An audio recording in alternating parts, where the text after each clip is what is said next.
In this video, I'm going to show you 5 lighting techniques I learned after studying Stranger Things for over 45 hours. And at the end of this video, I'll show you a short scene I created that combines all 5 techniques into one scene.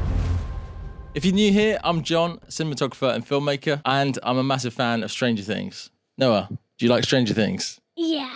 What's your favourite season? The monster. The monster. In this video, I'm going to be using all types of different gear, lighting units, different things. That will all be linked down in the description. But for this video, there are 2 lights in particular that I'm going to use for every single shot.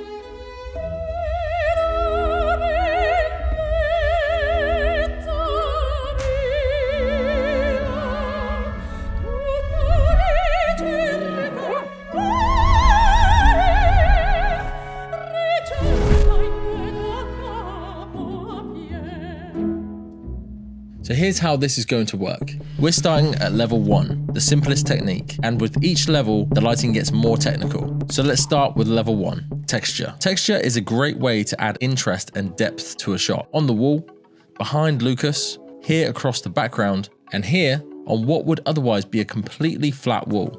A plain surface feels empty. Texture makes it feel lived in. It adds depth. It can also suggest time of day, and it suggests light coming from somewhere else that is real. This is shot number 2 of our final scene, and we are focusing on the character sat at the table. We also have the camera over here. This is an over-the-shoulder shot, and our other character is in the foreground here, and our texture is coming from this light here, the Godox VL150, against this wall here. Set to 5600 Kelvin with a spotlight attachment. That lets me drop in gobos, which also allow me to insert different style gobos to create different patterns.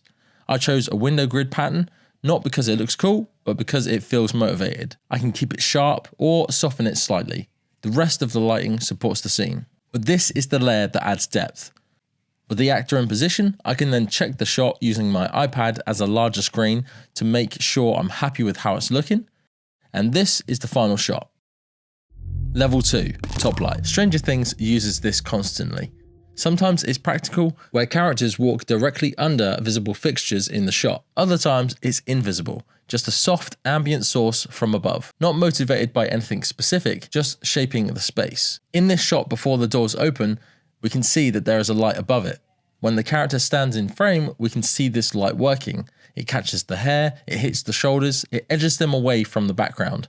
This creates separation between the background and the character. Next, it's shot number 5 of our final scene, where we have our character leave the table and walk all the way to the entrance of the corridor. Our camera's at the end and our main key light is just above. So I boomed one of the GVM lights directly above, as high as I could get it, right against the ceiling. Added the softbox to soften the light, then add a grid to give it more direction and less spill. Set it to 6800 Kelvin, gives us a cool controlled ambient. I also added a second GVM light to the side of the character, which is motivated by a table lamp we see in the previous shot. This was set to 2800 Kelvin, so we get the color contrast between the cool light above and the warm side light. And then we are ready to shoot. And here's the final shot.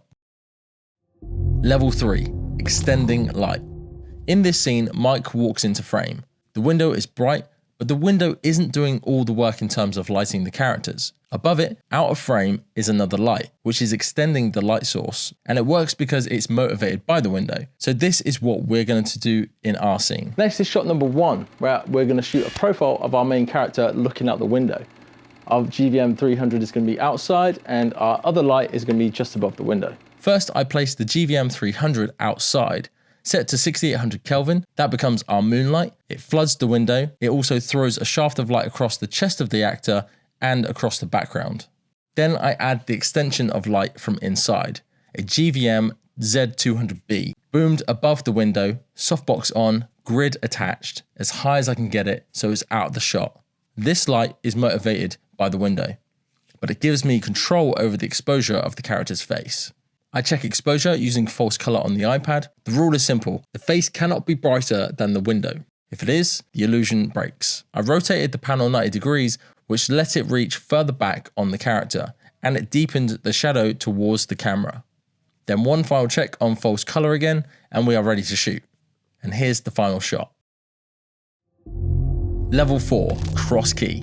In season 5, there's a scene where 2 characters stand face to face. Warm light sits behind one and cool light sits behind the other, But neither light is just a backlight. Each one does two jobs. It backlights one character and keys the other. That's cross key. Two sources, opposite each other, both working twice. Next is shot number 4 of our final scene, where the camera is placed at the end of the table and our characters are sat opposite each other, giving us the opportunity for the cross key. First, I placed one of the GVM lights vertically behind our character, set to 6800 Kelvin, that becomes his backlight. Then I placed the second GVM light on the opposite side, set to 2800 Kelvin. Then I laid black blankets down to reduce any bounce light from the carpet. Next, I flagged the lights, putting up 2 boards beside each light, cutting the light from hitting the near side wall. This reduces contamination and keeping as much contrast in as I can. And here's our final shot. And finally, level 5, low angle eye light. This one is subtle but powerful if done right. Stranger Things uses low angle eye light constantly across every season. Sometimes it's obvious and sometimes it's barely there. In this shot, Will is lit from below. You can see it in his eyes. But when it cuts to Winona Ryder, the light shifts. It's raised up and softened. Because low angle light is not very flattering, it creates harsh shadows and can distort the face. Used carefully, it adds tension. Used incorrectly, it just looks wrong. Then, interestingly, there's this scene. We can see the top light in the reflection of the mirror. When we cut to Dr. Brenner, he only has that top light. No eye light at all. When we cut to Winona, it changes. She has an eye light.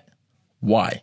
Because we're meant to trust her. An eye light lets us in. It reveals thought, emotion, soul. Removing it does the opposite. It withholds information.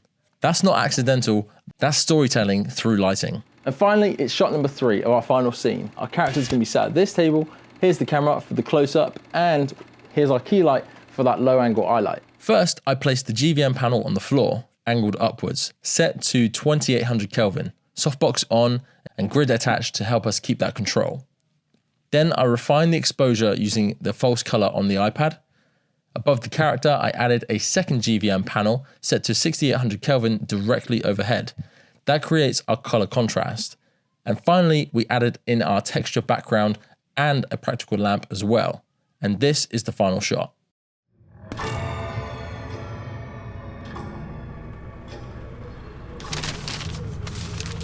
Have you seen anything yet? I can't see anything, but there's definitely something still out there. Man, we need to get out of here. We cannot stay here any longer. What the hell are you talking about? We stay here and we stick to the plan. Look, Jamie and the others said that they would be here. I trust Jamie with my life. All right, fine. What was that noise?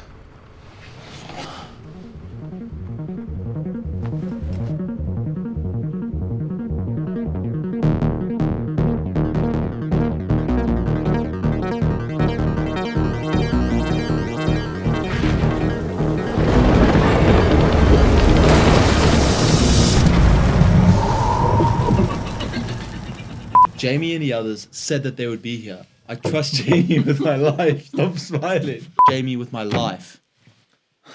Fine.